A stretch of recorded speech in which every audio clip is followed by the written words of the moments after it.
देखिए next topic है, हमको चैप्टर पढ़ना है sexual reproduction in the flowering plant. इसमें आपको बताया गया है नेक्स्ट टॉपिक है फ्लावर। फ्लावर के बारे में एक पॉइंट लिखा हुआ है, the fascinating organ of the angiosperm, यानी एंजियोस्पर्म का ये एक फैसिनेटिंग ऑर्गन है, that is also known as the reproductive organ. Reproductive parts are present in the flower. तो एंजियोस्पर्म आगे लिखा हुआ है, तो वैसे भी आपने पढ़ा है कि एंजियोस्पर्म को ही हम फ्लावरिंग प्लांट्स बोलते हैं। एंजियोस्पर्म में ही क्या होता है, फ्लावर पाए जाते हैं, जिसमें मेल और फीमेल रिप्रोडक्टिव ऑर्गन अगर एक ही फ्लावर में पाए जाते हैं तो वो बाइसेक्सुअल फ्लावर कहलाएगा, और अगर अलग अलग फ्लावर में पाए जाते हैं तो वो यूनिसेक्सुअल फ्लावर कहलाएगा। यूनिसेक्सुअल प्लांट अलग चीज है, यूनिसेक्सुअल फ्लावर अलग है। कभी भी ये कोरिलेट मत करिएगा कि अगर आपको लिखा हुआ है कि ये बाइसेक्सुअल प्लांट है, क्या है, बाइसेक्सुअल प्लांट, तो इसका मतलब ये नहीं है कि इस प्लांट में जो फ्लावर होगा वो भी बाइसेक्सुअल होगा। फ्लावर यूनिसेक्सुअल हो सकता है, हो सकता है कि ये बाइसेक्सुअल प्लांट इसलिए बोला गया कि इसके एक ही प्लांट पर एक पे मेल फ्लावर है और दूसरे पर female flower, then it is known as the bisexual plant. इसी को मोनोसियस मोनोसियस भी इसी को बोलते हैं। किसको, बाइसेक्सुअल को मोनोसियस तो बोलेंगे ही ना, एक ही बॉडी पर है ना।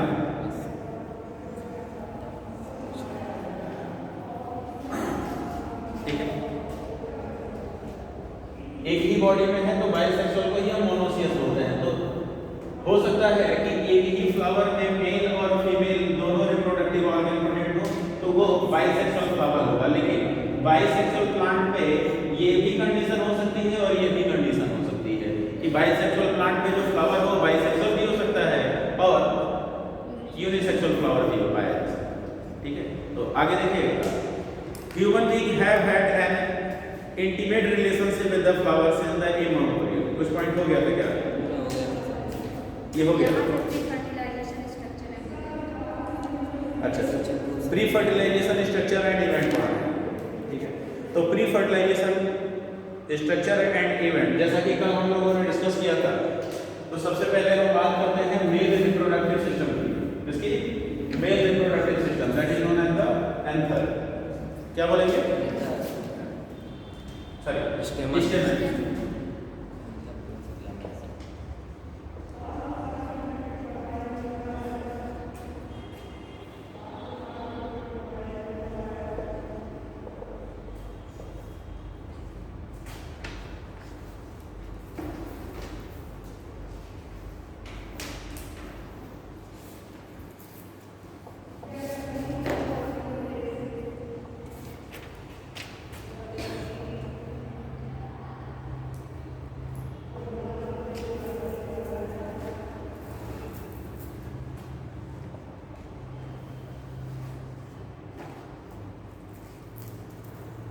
देखिए, एंथर कई तरह के होते हैं, बेसिकली दो तरह के यहाँ पे हैं। ये जो एंथर आपको जो डायग्राम में बना करके दिखाया गया है, ये बाइलोब, कैसा है, बाइलोब या डाइथिकस एंथर कहलाता है। कैसा है, बाइलोब या डाइथिकस एंथर कहलाता है। बाइलोब एक्चुअली इसके जो दो थीका होते हैं, दैट इज ये यहाँ से अगर हम इसको डिवाइड करते हैं तो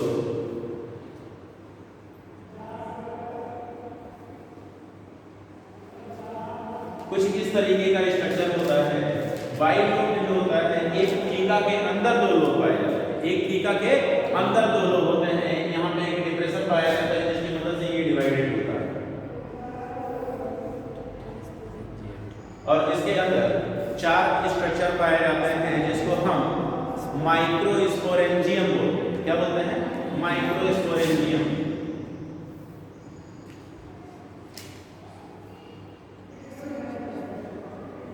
अब इस माइक्रोस्पोरेंजियम के अंदर पाया जाता है एक सेल जिसको हम बोलते हैं माइक्रोस्पोर मदर सेल। ये microspore mother cell meiotic division करता है। तो माइक्रोस्पोर मदर सेल जब डिवाइड करता है तो ये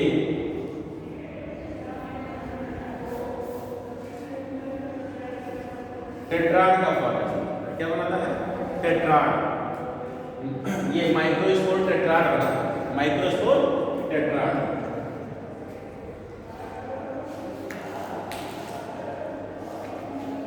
ये माइक्रोस्पोर टेट्राड, इसकी हर एक सेल आगे चल करके पॉलन बनाती है। पॉलन, पॉलन बेसिकली क्या होता है? ये मेल गैमेटोफाइट होता है। अब इस मेल गैमेटोफाइट का फर्दर डेवलपमेंट होता है और इस पॉलन के अंदर मियोटिक डिवीजन होता है, सॉरी माइटोटिक। यहाँ पे हमने मियोटिक डिवीजन किया था, तो मियोटिक डिवीजन से अगर माइक्रोस्पोर मदर सेल जो है इसकी सेल्स कैसे होंगी? डिप्लॉयड होंगी। मियोसिस के बाद जो 4 सेल बन रही है, then each cell will be haploid, हर एक सेल हैप्लॉयड होगी। Then pollen also should be haploid.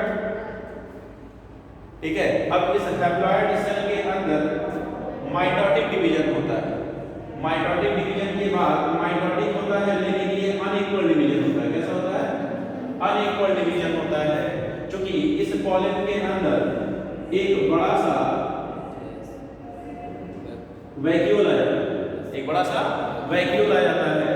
अब इस वैक्यूल की वजह से इसका स्पिंडल एपरेटस शिफ्ट हो जाता है, जो अनइक्वल डिवीजन करता है। यहाँ पे अनइक्वल डिवीजन में जो सेल्स बनती हैं उसमें एक सेल के पास साइटोप्लाज्म का ज्यादातर हिस्सा चला जाता है और दूसरे के पास थोड़ा सा हिस्सा बचता है।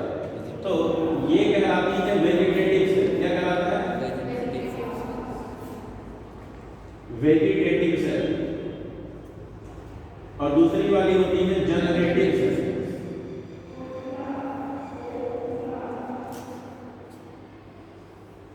Vegetative cell and generative cell, ये भी हैप्लॉयड है, ये भी हैप्लॉयड। वेजिटेटिव और जनरेटिव सेल बनाती है। ध्यान दीजिएगा, ये जनरेटिव सेल कई सारे प्लांट्स ऐसे होते हैं जिसमें पॉलन 2 सेल स्टेज पे रिलीज किया जाता है और कई सारे प्लांट्स ऐसे हैं जिसमें 3 सेल स्टेज पर रिलीज किया जाता है। अगर ये 2 सेल स्टेज पे होगा तो एक वेजिटेटिव एक जनरेटिव सेल होगा, और जो 3 सेल स्टेज पर होगा उसमें एक वेजिटेटिव और 2 मेल गैमेट होंगे।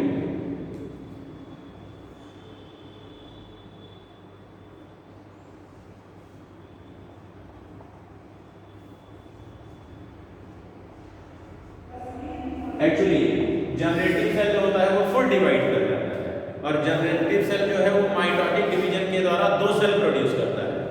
तो यहाँ पे मेल गैमेट 2 सेल होगा, तो एक्चुअली होता क्या है, 60% एंजियोस्पर्मिक प्लांट में 2 सेल स्टेज पर रिलीज किया जाता है और 40% एंजियोस्पर्मिक प्लांट में 3 सेल स्टेज पे रिलीज किया जाता है। अब ये दोनों मेल गैमेट एक सेल से फ्यूज करेगा, एक सेंट्रल सेल या पोलर न्यूक्लियाई से फ्यूज करेगा। तो उसको अब ये पढ़ेंगे डबल फर्टिलाइजेशन में।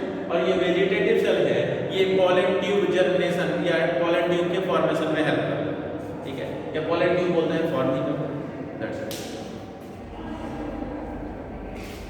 तो पहले देख लीजिएगा pre fertilisation structure and event. तो प्री फर्टिलाइजेशन स्ट्रक्चर में हमको सबसे पहले पढ़ना है male reproductive system, male reproductive structure के बारे में। फिर अभी हम पढ़ेंगे फीमेल रिप्रोडक्टिव स्ट्रक्चर के बारे में। तो अभी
देखिए जो एक्चुअली एंथर है, एंथर के अंदर 4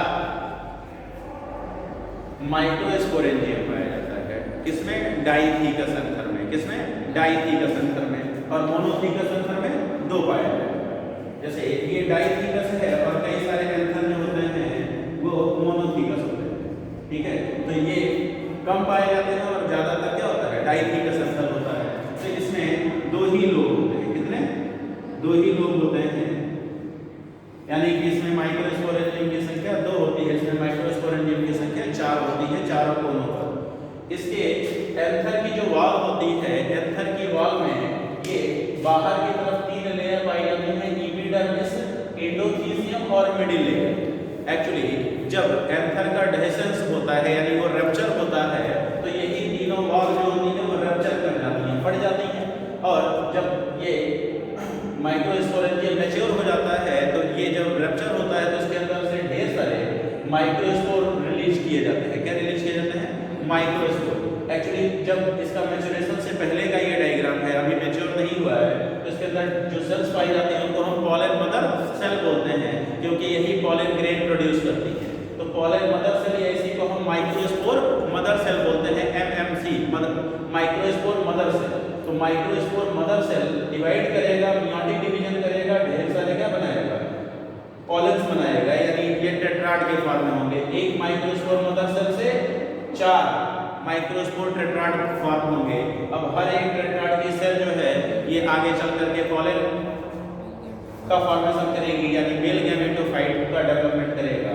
और male gametophyte further mitotic division करके अनइक्वल टाइप का डिवीजन होता है जो 2 सेल प्रोड्यूस करता है, एक वेजिटेटिव और एक जनरेटिव। इसी सेल स्टेज पर ये पाया जाता है।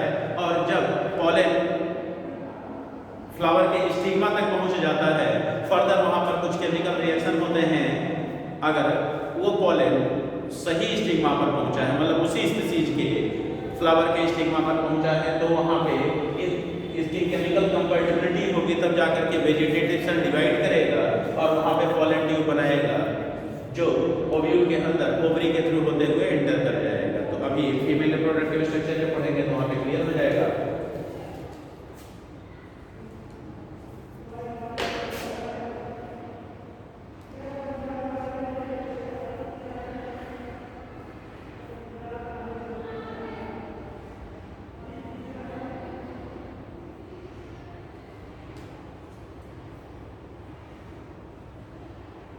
माइक्रोस्पोर मदर सेल को और क्या बोलते हैं? स्पोरोजीनस टिश्यू क्या बोलते हैं? स्पोरोजीनस टिश्यू भी बोलते हैं।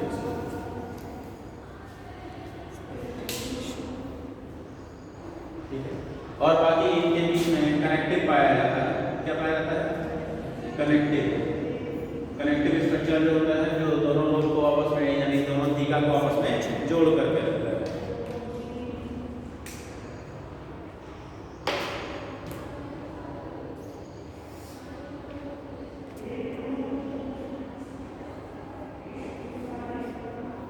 तो pre fertilisation structure and event में तो सबसे पहले हम मेल रिप्रोडक्टिव सिस्टम के बारे में देखते हैं। तो देखिएगा, much before the actual flower is seen on A plant, कह रहे हैं कि जब एक्चुअल फ्लावर जो है किसी भी प्लांट में सीन होता है उससे बहुत पहले, क्या बहुत पहले, the decision that the plant is going to flower has taken place. कह रहे हैं कि उसके पहले ही, बहुत पहले ही डिसाइड कर लिया जाता है कि अब उसमें फ्लावरिंग होगी।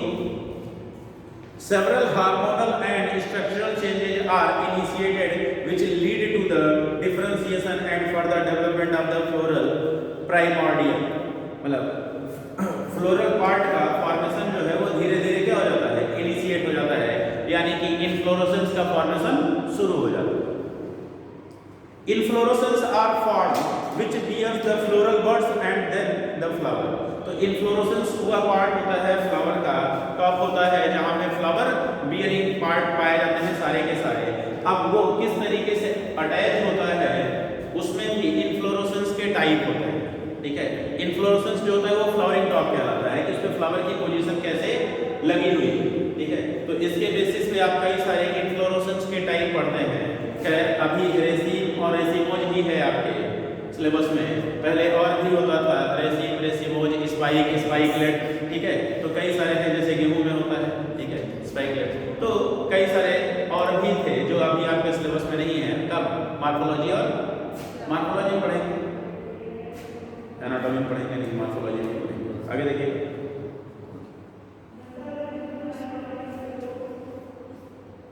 in the flower the male and female reproductive structure, the androecium and gynoecium, कल आपको बताया गया था।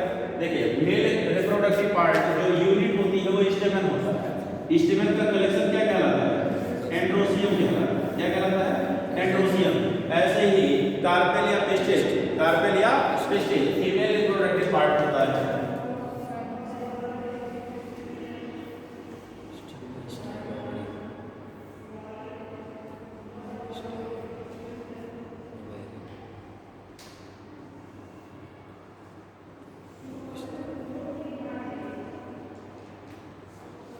इसको हम कार्पेल या पिस्टिल बोलते हैं। ये एक यूनिट है, ठीक है। अब हो सकता है कि कई सारे प्लांट में एक ही यूनिट पाई जाती हो, that is the monocarpellary ovary बोलते हैं।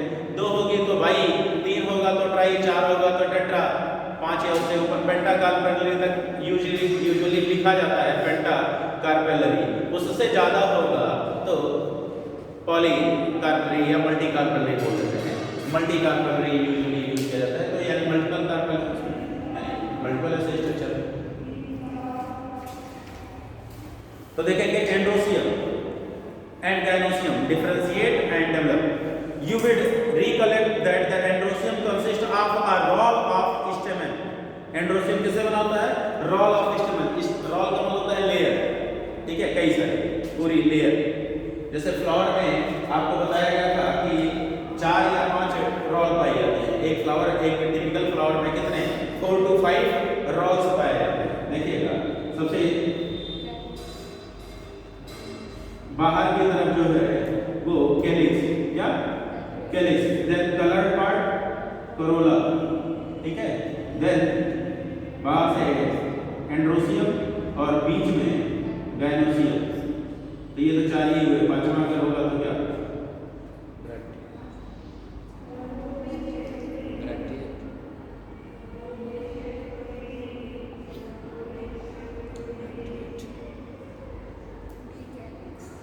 एपिकैलिक्स होता है कुछ फ्लावर में। क्या होता है? एपिकैलिक्स। हिबिस्कस रोजा साइनेंसिस में भी देख लीजिए, एपिकैलिक्स पाया जाता है 5 to 7, ठीक है। जैसे चाइना में आप देखते हैं तो उसके कैलिक्स जो होते हैं वो आपस में क्या करते हैं? पांचों के पांचों फ्यूज करते हैं। क्या कर जाते हैं? फ्यूज करते हैं। ऐसा स्ट्रक्चर पाया जाता है, छोटा छोटा ग्रीन कलर का structure, that is the epicalyx. और ये गैमोसेफलस होता है। क्या होता है? गैमोसेफलस। सारे के सारे सेपल एक में क्या होते हैं? फ्यूज कर जाते हैं, तो गैमोसेफलस होता है। बाकी फ्लावर इसी के बीच में ऐसे ही काट जाता है, ठीक है। तो ये गैमोसेफलस होता है। तो अगर 4, यूजुअली 4, और अगर 5वां होगा तो क्या? Epicalyx, then calyx, corolla, androecium, gynoecium. आगे देखिए, सर ब्रैक्ट क्या होता है? ब्रैक्टिएट, ई ब्रैक्टिएट फ्लावर का ही पार्ट है, फ्लावर का ही पार्ट माना जाता है। पोजीशन के बेसिस पे उसको मतलब है कि कैसे वो जुड़ा हुआ है।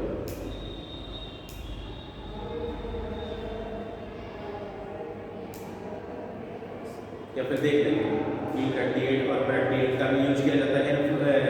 फ्लावर इनफ्लोरेसेंस होता है, ठीक है। इनफ्लोरेसेंस इन द सेंस जब आप फ्लोरल फार्मूला या फ्लोरल डायग्राम लिखते हैं ना, तो ई डी आर लिखा होता है, कहीं में बी आर लिखा होता है, यानी ब्रैक्टिएट या ई ब्रैक्टिएट। एक्टिनोमॉर्फिक या और भी टर्म यूज किए जाते हैं उसके लिए, एक बार देखना पड़ेगा। ये वाली पार्ट एपिकैलिक्स आता है। एपिकैलिक्स ना, ई ब्रैक्टिएट बोलेंगे। ब्रैक्ट यहीं पे मिलता है। अगर होगा तो ई ब्रैक्टिएट टर्म यूज करते हैं, एक बार आपको देखना। यस, ब्रैक्टिएट टर्म यूज करते हैं। ई ब्रैक्टिएट एब्सेंट होता है, ई ब्रैक्टिएट में नहीं होता। हाँ, ई ब्रैक्टिएट में नहीं होगा या ब्रैक्टिएट, दो टर्म यूज करते हैं, ई ब्रैक्टिएट है या ब्रैक्टिएट, ठीक है। तो यूजुअली ज्यादातर ई जो होते हैं वो ई ब्रैक्टिएट होते हैं। कुछ ही ऐसे हैं जिसमें एपिकैलिक्स पाया जाता है। यूजुअली 4 रोल्स पाई जाती हैं और कुछ में है 5 रोल्स पाई जाती है। तो 5वीं जो है वो एपिकैलिक्स कहलाता है। आगे देखिए, the role of the stamen representing the male reproductive organ and the gynoecium represent the female reproductive organ. पहला stamen, microsporangium and pollen gland. तो stamen unit of male reproductive system, ठीक है, ये यूनिट कहलाएगा जिसमें एक फिलामेंट होगा और एंथर होगा। तो इसी में आपने स्टेमेन लिखा है, फिर इन्होंने लिखा है माइक्रोस्पोरेंजियम और देन लिखा है पॉलन, ठीक है। तो ये तीनों के बारे में बात करेंगे। एंथर, एंथर के अंदर माइक्रोस्पोरेंजियम, माइक्रोस्पोरेंजियम के अंदर माइक्रोस्पोर जो डिवाइड करके क्या बनाएगा पॉलन। पॉलन मेल गैमेट नहीं होता है, मेल गैमेट के फॉर्मेशन में हेल्प करता है, वो मेल गैमेटोफाइट क्या होता है, मेल गैमेटोफाइट। अब चूंकि इसमें male gametophyte, male gametophytic stage जो होता है वो विजिबल नहीं है। अब जनरली आपको कहाँ दिखाई देगा, इतना माइक्रोस्कोपिक स्ट्रक्चर है, छोटा सा डस्ट पार्टिकल के जैसा। तो यूजुअली इसमें मेल गैमेटोफाइट जो होता है हायर प्लांट में बहुत छोटा होता है और इनविजिबल स्टेज होता है, मतलब दिखाई नहीं देगा, फिर ट्रांसफर हो जाएगा, डिवाइड कर जाएगा। देखिएगा, the two part of the typical stamen, a long and cylinder stalk called the filament and the terminal generally bilobed structure called the anther। Generally क्या है, बाइलोब है, सिंगल लोब भी हो सकता है। सिंगल लोब होगा तो उसमें दो माइक्रोस्पोरेंजियम, दो थीका नहीं, एक ही थीका। लोब या थीका टर्म यूज ही किया जाता है, लोब या थीका एक ही के लिए टर्म यूज किया जाता है। तो ये बाइलोब्ड है, क्या है, बाइलोब्ड है। यूजुअली बाइलोब्ड जो है, जैसे डाइथीकस है तो ये एक थीका है, एक थीका में दो लोब, हाँ यहाँ पे बाइलोब्ड बोल सकते हैं। एक्चुअली लोब जो है ना, ये इसके बेसिस पे हम डिसाइड करते हैं, डिप्रेशन के बेसिस पे, लेकिन यहाँ पे बाइलोब्ड डाइथीकस बोला जाता है, एक थीका में दो लोब, ठीक है। तो यहाँ बाइलोब्ड है, ये बाइलोब्ड है, ये भी बाइलोब्ड है, दो थीका है ना, तो इसलिए दोनों थीका बाइलोब्ड होंगे। ये मोनोथीकस है तो ये बाइलोब्ड, ठीक है। तो कई बार कंफ्यूजन ये हो जाता है कि ये एक ही लोब है फिर भी इसको क्या लिखा है, सॉरी एक ही थीका है तब भी क्या मोनोथीकस बोल रहे हैं, मोनोथीकस में भी बाइलोब्ड बोल रहे हैं, डाइथीकस में भी बाइलोब्ड बोल रहे हैं। तो ये अगर लॉन्गिट्यूडिनली इसको हम डिवाइड कर दें तो ये एक थीका है, ये दूसरा थीका है, एक थीका में दो लोब पाए। आगे देखिए, तो लॉन्ग फिलामेंट लाइक स्ट्रक्चर जो होगा, ये फिलामेंट होगा, स्टार्ट लाइक स्ट्रक्चर, और ऊपर एंथर होगा, यूजुअली बाइलोब होता है। आगे देखिए, the proximal end of the filament is attached to the thalamus or the petal of the flower, ठीक है। तो ये वाला हिस्सा जो होता है ये फिलामेंट है, फिलामेंट का ये प्रॉक्सिमल एंड है, ये डिस्टल एंड है। कह रहा है कि प्रॉक्सिमल एंड जो होता है वो फ्लावर के किस पोजीशन से जुड़ा होता है, या तो पेटल से या तो थैलमस से। तो ये थैलमस है, तो ये थैलमस से जुड़ा हुआ है, या फिर किससे जुड़ा होगा, पेटल से। पेटल से जुड़ा होगा तो ईपी पेटलस, ठीक है, ईपी पेटलस लिखते हैं। अगर थैलमस के अलावा किसी पार्ट से जुड़ा है तो उस पार्ट को वहां पे लिखना पड़ता है कि किससे जुड़ा हुआ है। तो एंथर का जब डिस्कशन लिखते हैं ना, जैसे यूजुअली फैमिली वगैरह जब डिटेल में पढ़ते हैं तो वहां पे आपको सारा कुछ डिस्क्रिप्शन लिखना होता है उस फैमिली के फीचर्स का। तो वहां हम इन्फ्लोरेसेंस शुरू करते हैं, इन्फ्लोरेसेंस के बाद कैलिक्स के बारे में लिखते हैं, नंबर कितना है, कैसे अरेंजमेंट है उनका, जुड़े कैसे हैं, ठीक है। तो ऐसे ही लिखते हैं। सबसे पहले इन्फ्लोरेसेंस जो है या पोजीशन बताते हैं हम, ई ब्रैकिएट है या ब्रैकिएट है, ई या तो उसको लिख के करो। सबसे पहले ये देखिए, आप बताएंगे कि कैलिक्स, करोला, एंड्रोसियम और गाइनोसियम, ये चार फीचर जो है वो आपको फ्लोरल फार्मूला में जरूर लिखना होता है। कैलिक्स कितने हैं, क्या हुआ, उल्टा कर दे, अच्छा कैलिक्स के, करोला सी, calyx, corolla, androecium, gynoecium. Calyx कितने हैं, नंबर रिप्रेजेंट करते हैं, उनका अरेंजमेंट कैसा है, जैसे 2+2 है या कितने हैं, फिर कैसे उनका अरेंजमेंट है, जुड़े हुए हैं, गाइनोसियम प्लस हैं या एक्सेट्रा। करोला, फिर एंड्रोसियम, गाइनोसियम। एंड्रोसियम का नंबर अगर फिक्स है तो ठीक, नहीं तो इनफाइनाइट लिख देते हैं, ठीक है। अगर काउंट मतलब 2 4 10 हैं तब तक लिखते हैं, 6 7 8 या 10 तक लिखते हैं। 10 के बाद जो है वो इनफाइनाइट बोल देते हैं। गैनोसियम यानी ओवरी कितनी है, 1 है, 2 है, सुपीरियर है, इंफीरियर है। सुपीरियर इंफीरियर के लिए लाइन खींच देते हैं ऊपर या नीचे। नीचे लाइन खींचेंगे, गैनोसियम ऊपर लिखा हो तो ओवरी सुपीरियर, ऊपर लाइन खींच देंगे तो उसके नीचे गैनोसियम लिखा है तो इंफीरियर। ठीक है, तो ये टर्म हम लिखते हैं और इसके अलावा फ्लोरल फार्मूला बनाते हैं। ये फार्मूला हो गया, डायग्राम बनाते हैं तो उससे आपको क्लियर हो जाएगा कि कितने हैं, नंबर कैसा है, कहाँ पे जुड़ा हुआ। अगला देखिए, the number and the length of the stamen are variable in the flower of different species। कह रहे हैं नंबर और लेंथ, फिलामेंट की लेंथ और स्टेमेन का नंबर अलग अलग फ्लावर में अलग अलग। If you were to collect a stamen each from the 10 flower each from the different species, कह रहे हैं कि अगर आप स्टेमेन को कलेक्ट करें, ये वाला हिस्सा जो है कलेक्ट करें 10 अलग अलग फ्लावर से, कितने 10 अलग अलग फ्लावर से, each from the different species, और सब अलग अलग स्पीसीज की होनी चाहिए, and arrange them on a slide and you would be able to appreciate the large variation in the size seen in the nature। तो कह रहे हैं आप इसमें वेरिएशन देख सकते हैं, स्लाइड के ऊपर रख करके इनको आसानी से देख सकते हैं। Careful observation of each स्टेमन under the dissecting microscope and making the neat diagram would elucidate the range in the shape and attachment of the anther in the different flower। तो कह रहे हैं केयरफुली आप इसको माइक्रोस्कोप के अंदर लगा के ऑब्जर्व करिए, उसका डायग्राम बनाइए तो आपको वेरिएशन के बारे में पता चलेगा कि कितना ज़्यादा वेरिएशन पाया जाता है इनके शेप में और इनके अटैचमेंट में। अलग अलग पोजीशन पे जुड़े भी होते हैं तो और इनका शेप भी अलग अलग होता है। A typical angiosperm anther is bilobe, underline कर लीजिएगा। टिपिकल एंथर या ज्यादातर जो एंथर होते हैं वो बाइलोब होते हैं।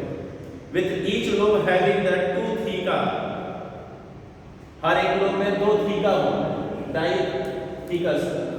तो बाइलोब है, सॉरी उल्टा हो, ये एक लोब कहलाएगा, ये दूसरा लोब है। एक लोब में 2 थीका है, ये जो डिप्रेशन होता है यही इसको थीका में डिवाइड करता है, 2 थीका में डिवाइड करता है। That is, they are dithecous. Often a longitudinal groove run lengthwise separating the theca। कह रहे हैं कि एक longitudinal groove होता है, groove कौन होता है, गड्ढा, longitudinal groove होता है जो इनको क्या करता है आपस में डिवाइड कर देता है। तो एक्चुअली मैंने इसको ऐसे बनाया है, ये longitudinal groove ये वाला, यहाँ ये गड्ढा है ना, इसको 2 पार्ट में क्या करता है, डिवाइड कर देता है, longitudinal groove। Let us understand the various type of the tissue and their organization in the transverse section of a anther। तो कह रहे हैं अलग अलग कौन कौन से टिश्यू पाए जाएंगे, आइए उसके बारे में डिस्कस करते हैं। तो सबसे बाहर एपिडर्मिस, उसके अंदर एंडोथेलियम, उसके नीचे एपिथेलियम, कैपिटल सेल होती हैं और उसके अंदर पॉलन मदर सेल या स्पोरोजिनस टिश्यू होता है जो डिवाइड करता है और क्या बनाता है, एक माइक्रोस्पोर मदर सेल या स्पोरोजिनस टिश्यू से 4 स्पोर सेल या पॉलन बनते हैं, 4। ईच पॉलन जो है आगे चल करके जनरेट करके मेल गैमेट का फॉर्मेशन करता है, आइदर 1 और 2, या तो एक मेल गैमेट बनाएगा या तो 2। The bilobed nature of the anther is very distinct in the transverse section of the anther, and anther is a 4-sided यानी कि tetragonal structure consisting of the 4 microsporangia located at the corner, 2 in each lobe। ये एक lobe है, ये दूसरा lobe है, एक lobe में 2, दूसरे लोब में 2, तो ये टेट्रा स्पोरेंजिएट कहलाता है। स्पोरेंजियम है तो 4 स्पोरेंजियम है तो टेट्रा स्पोरेंजिएट कहलाता है। The microsporangia develop further and become pollen sac। तो माइक्रोस्पोरेंजियम को और क्या हम बोल सकते हैं, पॉलन सैक। क्या बोल सकते हैं, pollen sac. They extend longitudinally all through the length and of an anther and are packed with the pollen grains। तो कह रहे हैं ये पूरा लेंथ वाइज ग्रो करता है, ठीक है। और ये इसके अंदर क्या पाया जाता है, स्पोरेंजियम। तो देखेंगे स्ट्रक्चर ऑफ माइक्रो स्पोरेंजियम।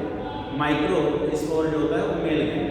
आगे देखिए, in a transverse section a typical microsporangium appears near the circular in outline. तो कह रहे हैं टिपिकल माइक्रो स्पोरेंजियम लगभग आपको सर्कुलर नजर आ रहा होगा आउटलाइन के तौर पर, चार है ना, तो चार सर्कुलर रीजन जो है यही क्या है, माइक्रो स्पोरेंजियम या pollen site.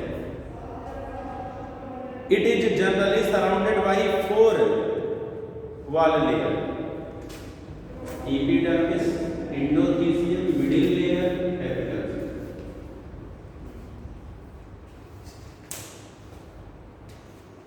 The epidermis, endothelium, middle layer and tapetum, 4 layer हो गए।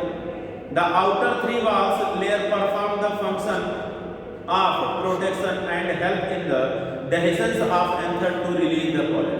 कह रहे हैं बाहर वाली जो 3 लेयर, ये देखिए, ये एंथर के रप्चर होने में यही तीनों इन्वॉल्व होगा। एंथर रप्चर होगा और यहाँ से पॉलेंस रिलीज होते हैं, उसमें ये हेल्प करती है। और उससे पहले जब तक इनका डेसेंस नहीं होता, रप्चर नहीं होती है, तब तक ये उसको क्या करती है, प्रोटेक्शन प्रोवाइड करती है। आगे, the inner most wall layer is the tapetum, it nourishes the developing pollen grains. सबसे अंदर वाला लेयर जो है ये टैपिटम, टैपिटल सेल्स जो है ये डेवलपिंग पॉलन मदर सेल को क्या करती है, नरिशमेंट प्रोवाइड करती है।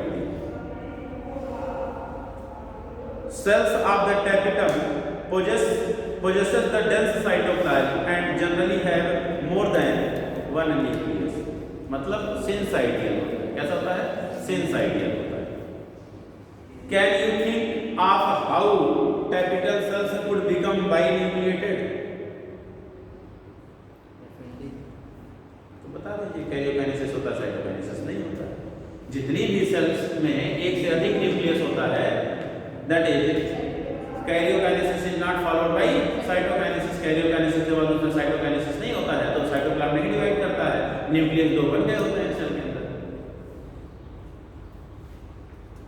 when the anther is end, a group of compactly arranged homogeneous cells called the sporogenous tissue occupy the center of each microsporidium। तो कह रहे हैं हर एक माइक्रोस्पोरेडियम या पॉलन साइट के अंदर सेंट्रली कॉम्पैक्टली पैक्ड सेल्स होती हैं, पास ढेर सारी सेल्स पाई जाती हैं, जिनको हम क्या बोलते हैं, स्पोरोजेनस टिश्यू या माइक्रोस्पोर मदर सेल। अब देखेंगे माइक्रोस्पोरोजेनेसिस, यानी formation of microspore from the microspore mother cell. तो माइक्रोस्पोर क्या, पॉलन, पॉलन को हम microspore.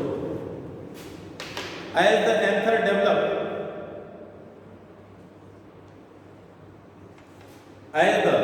anther develop, the cells of the sporogenous tissue undergo meiotic division। Underline करिए, ये स्पोरोजेनस टिश्यू जो है या स्पोर माइक्रोस्पोर मदर सेल जो है, ये कौन सा डिवीजन शो करेंगे, मियोटिक डिवीजन। और मियोसिस में 1 से 4 सेल बनती है, क्योंकि मियोसिस 2 स्टेज में कंप्लीट होता है, मियोसिस 1 एंड मियोसिस 2। तो मियोसिस फर्स्ट में जाकर के जैसे एक जो माइक्रोस्पोर मदर सेल है, ये एक सेल है एमएमसी माइक्रोस्पोर मदर सेल, ये 2 है। जब इसमें मियोसिस फर्स्ट होगा तो 2 सेल बनेंगे, 2 सेल में ये हैप्लॉइड, ये भी हैप्लॉइड, फिर इसमें मियोसिस सेकंड होगा, क्या होगा, मियोसिस सेकंड। तो हर एक सेल से 2-2 सेल बनेंगे, तो यही बन जाता है माइक्रोस्पोर टेट्राड। क्या बन जाता है, माइक्रोस्पोर टेट्राड। तो मियोसिस सेकंड जो होता है that is similar to mitosis. Chromosome number same होता है, सेल का नंबर बढ़ जाता है, तो 1 से 4 सेल बनती है। What would be the ploidy of the cells of the tetrad? Haploid. Each cell of the tetrad will be the haploid. As each cell of the sporogenous tissue is capable of giving rise to microspore tetrad। कह रहे हैं कि इसके अंदर microsporangium के अंदर की हर एक सेल इसी तरीके से डिवाइड करके क्या बनाएगी, माइक्रोस्पोर टेट्राड बनाने की कैपेसिटी रखती है। Each one is a potential pollen और माइक्रोस्पोर मदर सेल। कह रहे हैं कि हर एक सेल जो है वो माइक्रोस्पोर मदर सेल है। हर एक सेल क्या है, माइक्रोस्पोर मदर सेल। आगे देखिए, the process of formation of microspore from a pollen mother cell through meiosis is called the microsporogenesis. Microsporogenesis यानी ये पॉलन मदर सेल से मियोटिक डिवीजन के द्वारा जो माइक्रोस्पोर का फॉर्मेशन होता है, यही क्या कहलाता है, माइक्रोस्पोरोजेनेसिस कहलाता है। The microspores as they are formed are arrange in a cluster of 4 cells. तो ये 4 सेल के फॉर्म में पाई जाती है, क्लस्टर के फॉर्म में। माइक्रोस्पोर टेट्राड बोलते हैं, क्या बोलेंगे, microspore tetrad.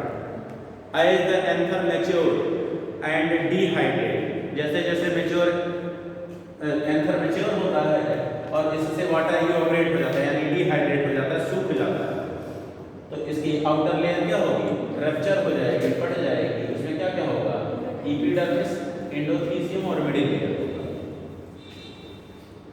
Dehydrate, the microspore dissociate from each other and develop into the pollen grains. तो यही माइक्रोस्पोर टेट्राड है। ये चारों डीअटैच हो जाएंगे, अलग अलग हो जाएंगे, फ्री हो जाएंगे, तो हर एक सेल क्या कहलाएगा, pollen grains कहलाएगा। Inside each microsporangium, several thousands of microspore or pollen grains are formed that are released with the dehiscence of the anther। तो कह रहे हैं हर एक स्पोरेंजियम के अंदर कई हजारों पॉलन ग्रेन्स पाए जाते हैं। जब ये रप्चर होता है तो वो पॉलन ग्रेन सारे के सारे क्या होते हैं, रिलीज हो जाते हैं।